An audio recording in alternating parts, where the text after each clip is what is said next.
time is 5:30. Location is here in the Board of Education meeting room on 700 Louddown Road here in Taylorsville, North Carolina. Today's date is Tuesday, the 18th. So first point of the agenda is to do the Pledge of Allegiance. Mr. Bowman is going to help us lead on the Pledge of Allegiance. Everyone stand, please. Attention, salute, pledge. I pledge allegiance to the flag of the United States of America and to the republic for which it stands, one nation, under God, indivisible, with liberty and justice for all. Thank you.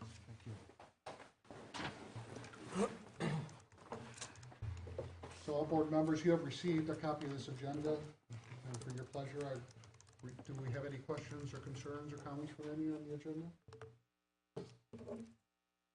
So let the record reflect that there are no questions, comments, or concerns on the agenda. Do we have a motion to approve the agenda?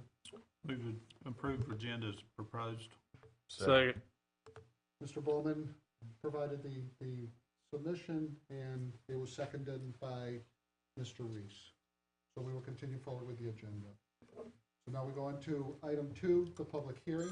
We'll draft a study of the proposed closure of Alexander County Spiritual Academy. Dr. Hefner, you're on cue.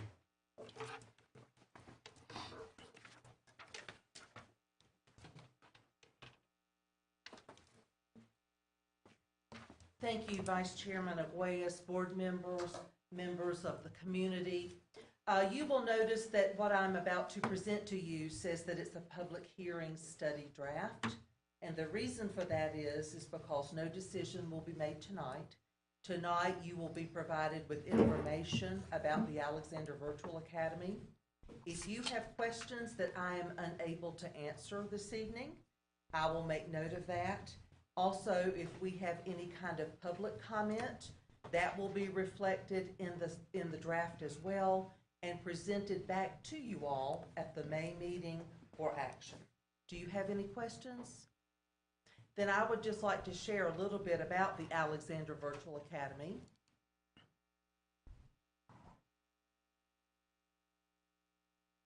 Thank you, Dr. Clore. Currently, we have 15 students enrolled in, I call it AVA. That's the acronym that I'm going to use tonight. You can see the breakdown of students. We have 2 4th graders, 1 5th grader, 3 6th graders, 3 7th graders, and 6 8th graders. Next slide, please. As far as staff information, we actually have 2.5 teachers working with the 15 students. You see that Whitney Dietzler is in a half position. She works half-time in the Virtual Academy, and then she is a staff member at Wittenberg half-time. Then we have Amelia Ellswick and Suzanne Goebel. You can also see the breakdown. Since we serve students in grades 4 through 8 in this school currently, you can see the breakdown of the content areas of which they are responsible. Next slide, please.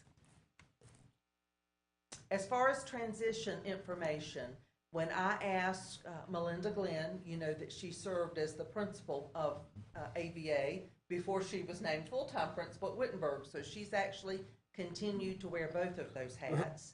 But when asked about students transitioning at the end of this school year, the staff felt that all the students were ready for a transition. 2 current students have documented medical conditions. So what that means is they actually have a documented medical plan. 1 student has an IEP, which is an individualized education plan. 1 student is in Tier 3 of the MTSS process for reading and math. And what happens is all students start in Tier 1. And then when students show struggle with their academic areas, they might move into a Tier 2. Typically, children in Tier 3 of this model, they are eventually considered to be placed in the Exceptional Children's Program. So this child does not have an IEP, but likely might. And then 2 students do have documented 504s. 1 student is an EL student, which means that English is their second language. And then 8 students out of the 15 are considered just traditional students. No type of specialized plan. Next slide, please. When the parents were notified of the possibility of school closure, they were asked their intentions for the 23-24 school year. At the fourth grader, there were two fourth graders, if you remember on the previous slide. One student, the parent plans for them to transition back to in-person at their appropriate elementary school. One parent plans to homeschool. In fifth grade, the student they're planning to transition back to traditional school. In sixth grade, two will go to in-school, in-person. One parent is planning to homeschool. In seventh grade, one is planning to go back in person, one is planning to homeschool, and then one is unsure at this time. And then of the eighth graders, 6 eighth graders, we have 3 planning to go back in person. And now remember, 8th grade will transition to 9th. So they'll be going from a virtual environment to the high school, and then 3 are planning to homeschool. And I didn't speak to the parents. Mrs. Glenn did that. But my guess would be that it would be a difficult transition for a virtual academy student to transition to a traditional high school of over 1,200 children. Did they talk about maybe going to early college? To my knowledge, none of those are planning, Okay. or none of those applied to go to the early college. Okay. Okay. And this is just a little side note. I made a small note at the bottom of this slide. All of these students were in school face-to-face prior to the pandemic. And then 3 came to us from homeschool situations during the pandemic. Okay? Okay. Next slide. The reason for the question to even close this school. Everybody understands the benefit that it has provided. Certainly during the pandemic, it was wonderful. You know that the moment that we were able to transition back to traditional settings, back to the traditional environment, that's when our numbers dropped to such low numbers. And the only thing that has ever been in question about operating this school is the amount of money that it is taking for such a small number of children. And that's where you see now the breakdown of personnel, and this is no different from the school system. The majority of the budget of the school system is tied up in personnel, in salaries and benefits. Well, that's the same with the virtual academy. But you can see 2.5 teaching positions. Now this is a salary plus all the benefits that would follow those positions. You can see that that total is $203,501. For one administrative position, I know that Ms. Glenn's back there probably thinking, that is not how much money I made, and it's not, because the way that that number is reached is a base salary plus all the benefits. So, you know, that includes health insurance, retirement, all of those things. And supplement, all of that. The great thing is that we have had additional monies during the pandemic, and we will have that money up until the end of the year next year in 24.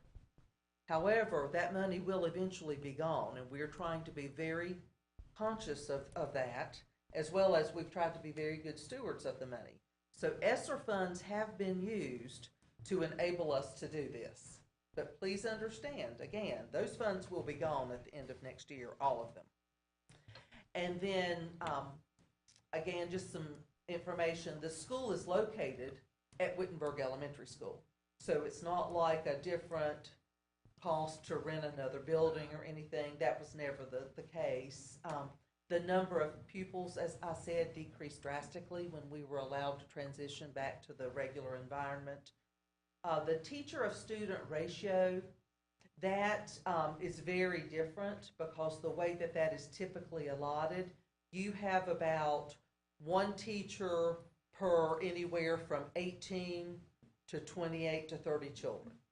And here you see that that ratio is very off. We have 2.5 teachers to 15 children. You know, you just don't see anything else like that in our other schools. And then I have given you also, somebody might say, well, for 15 children, why in the world wouldn't you go back to just 1 teacher for 15 children? Anybody that wouldn't understand that these children are in multiple different grade levels with multiple different types of content. Can you imagine one teacher trying to teach 15 children across the span of 4 grade levels, and each of them with 5, 6, 7 content areas? You know, one person just can't do it. So they've done a super job, but again, the cost to operate with such a small number of children is the issue. And the Next cost to slide, operate, yes. the funding came from which source? I'm sorry, say that again. And the cost to operate, the funding came from which source? Our ESSER, our COVID funding. And that is no longer available. It will not be as of June 2024. Okay? So really, that's all that I could think of that I thought that might be of interest to you, as far as a little bit of current information about where we are, why the question to close the school even came about. Do you all have questions for me before we turn it over to the public and give them an opportunity to speak to you? Will the teachers that's in this have a position somewhere else in our system? Yes, we started talking about allotments last week, and, you know, intent forms were due from all staff on March 15th.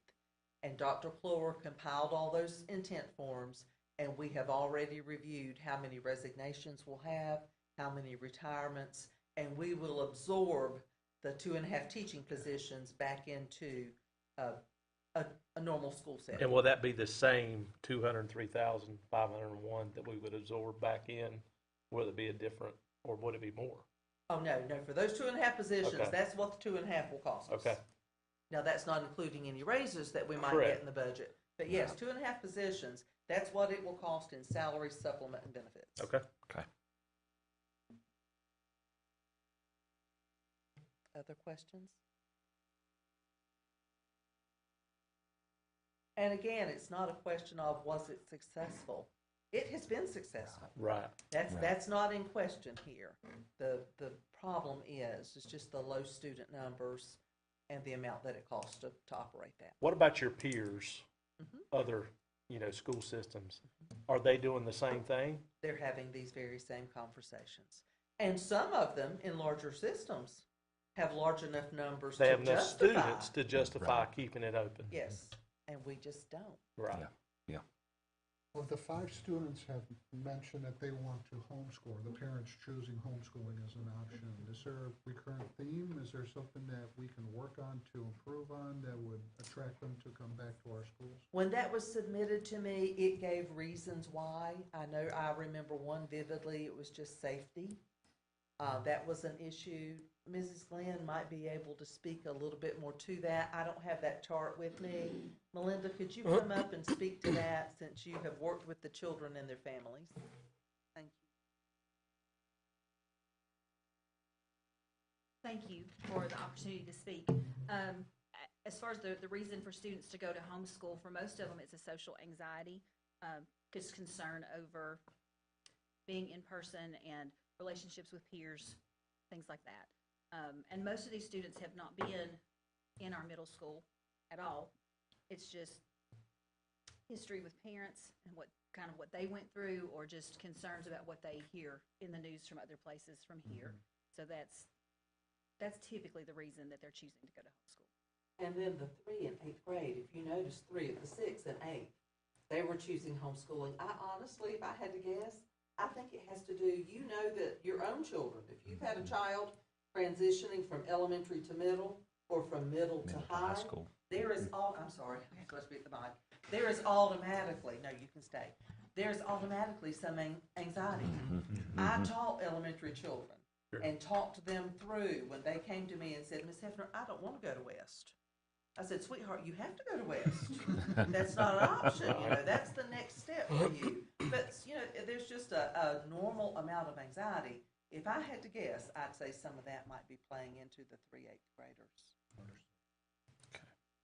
Actually, if I can share this real quickly, Yes. and I don't have to read the whole thing, but I have a message from a parent who could not attend tonight, and she Yes. asked me to share this with you, but she specifically addresses that. She has a sentence here that says, the benefits for keeping virtual open for my child, and I'm sure for others, is due to social anxiety, peer pressure, and just the fear of being in public school or at some place thinking that something's being said about them. So for her child specifically, And she was actually one that I had marked as returning to public school, but she's asked for it to be left open for those very same reasons. Thank you. Thank you. Do any of you have other questions for me? Any other questions from any board members? No? Very well. Thank you very much, Thank you. Dr. Thank you, Doctor. And so now we move on to the next topic on the agenda, and that's the public input on the proposed closure of Alexander Virtual Academy. Ms. Charlene Oliver.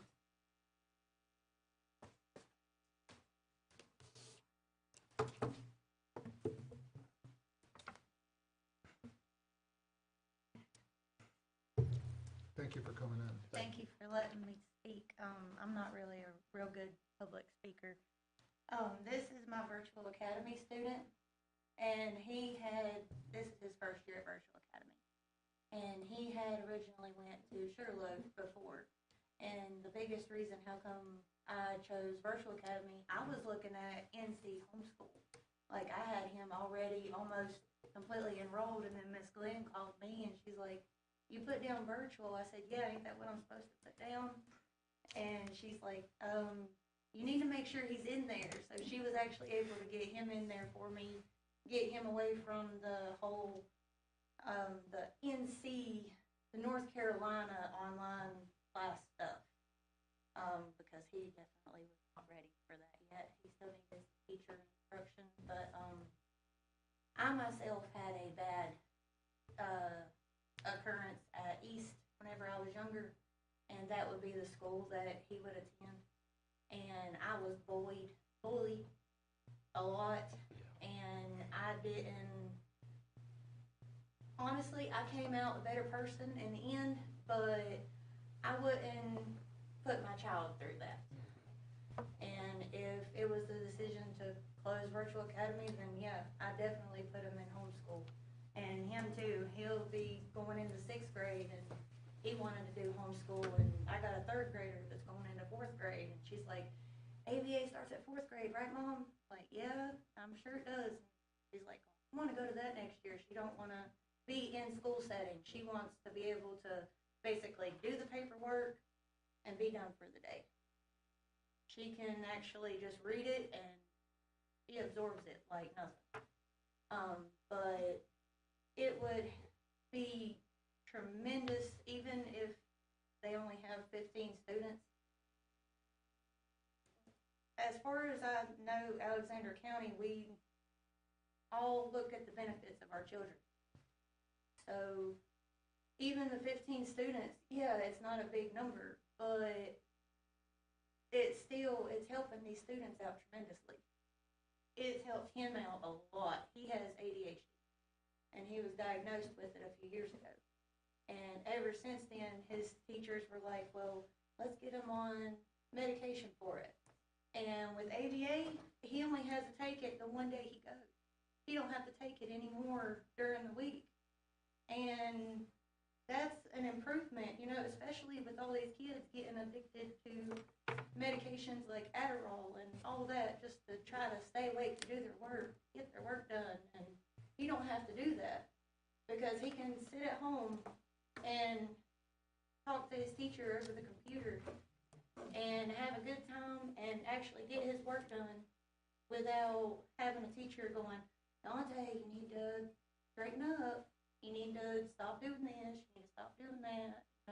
Because right now, he's even doing this with his fingers. He can't stand still for nothing. Neither can I, but I guess it's just because I'm just nervous.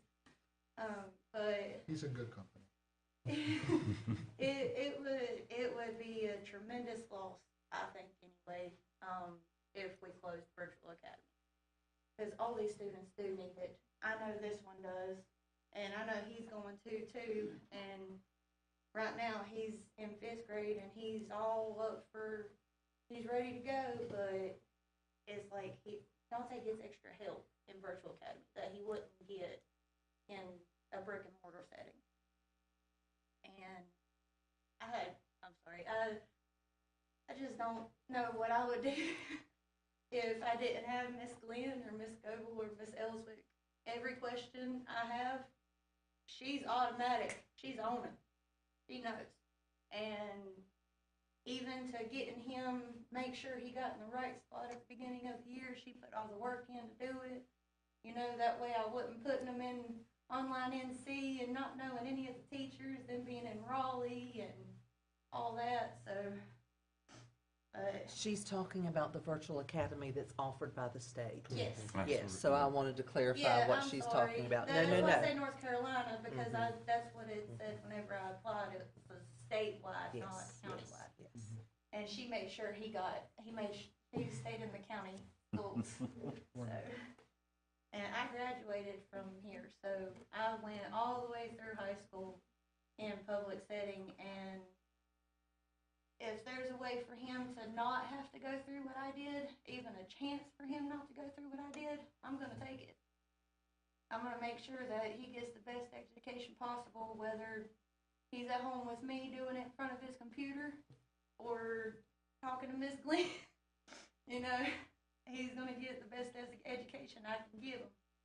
But I know he really enjoys Virtual Academy, and even though they don't have gym, he gets outside and he runs, and he can do that on his lunch. He can do it after he gets done with his online classes, because they do Zoom meetings during the day. He's got them all on point. He works on his social studies an hour a day. He gets it all done, because it's all just him. Social studies and science is independent, but they still have the teachers if they have questions on it, and the teachers grade the work and all that. But he's got it, thanks to Miss Goebel and Miss Glenn and Miss Elswick, he's got everything on a schedule. And that's kind of hard to say for kids with ADHD, that he's got everything. He even plays soccer. And that's one reason his sister ain't here with us, or she'd probably want to say something too, but she's got a soccer game tonight, so that's where she's at. But it would benefit all the children if we kept this open, even if it's just like, even you said that the salaries would go back into the school system. That money's still being spent either way, whether it's for them to be in the brick and mortar setting or for them to teach over Virtual Academy. And I know And I maybe didn't make that clear, but instead of spending an excess, because we won't have that pot forever, Yeah. then those teachers would be reabsorbed back into a resignation or a retirement position. So we don't continue to spend ESSER funds to do that. Gotcha. Yeah. But yeah, I think it would actually probably benefit more kids if they had the option for Virtual Academy, because I know a bunch of kids that would rather do virtual than brick and mortar, but the reason they can't is because they don't have anybody to take them to the school on Wednesdays. And that's their reason, is because they're like, well, we gotta work, we can't, take our kid here if we're working, and it's like, I know I stay at home, but he has improved a lot. He was in the top 5 of his class last year, and he was on the principal's list at the beginning of this year, and that's a big improvement from going from D's and F's in 3rd grade. So, but I'm sorry, I didn't mean to take up so much time. That's what we're here for. Yeah, we're gonna hear what You you want have to to say say. something else? And congratulations for Yes. your academic excellence. And I appreciate your passion for your child's education. I mean, we need more of that, Yeah, and we and do. I greatly, from parents, and I greatly appreciate that. Thank you for coming forward and sharing with us. Thank you. Thank you. Yeah, thank you. Very well. Do we have any other parents that wish to provide input? Would you like to read it, please? I can read it, or I can just share it. It'd be best to read it. Thank you. Okay, this is a message from Amanda Fry, who's a Virtual Academy parent, and I received it today via Dojo, which is our messaging system that we use today. She says, "My name is Amanda Fry. I'm a parent to Kylie Solomon, who attends 5th grade at Alexander Virtual Academy. I would like the board to consider keeping Alexander Virtual Academy open for our children. I know there aren't a lot of students registered in virtual, but the kids who do attend appreciate it and benefit from it. I can't speak for all parents, but I know since virtual opened, my daughter has kept a good grade average. The teachers have done a phenomenal job at teaching our kids, keeping them straight on the curriculum, and even making sure they get in-person social days. The benefits for keeping virtual open for my child, and I'm sure others, is due to social anxiety, peer pressure, and just the fear of being in public school or a place thinking something's being said about them. My daughter thrives off learning at home by herself. She has attended virtual for the last 3 years and hopes to continue for the next few years. One thing I can't say enough good things about the teachers who have taught in virtual. They do an amazing job. Thank you for taking the time to listen and consider keeping Alexander Virtual Academy open for our children. Thank you. Thank you, Mrs. Glenn, for sharing that with us. Very well. So now that completes the agenda and the meeting for today. So do we have a motion to adjourn? So motion. Mr. McLean submitted the motion. Mr. Reese. And Mr. Reese seconded. Second. So the meeting is closed. Thank you.